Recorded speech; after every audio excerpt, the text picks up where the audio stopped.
This electrician is truly a genius, or at least he thinks so.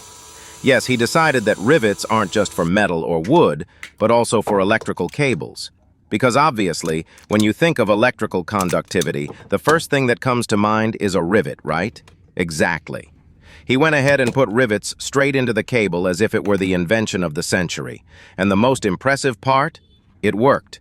Improvised, risky, and questionable, but it worked. Want to know exactly how he pulled off this masterpiece? Stick around for this brilliant yet dangerous tip.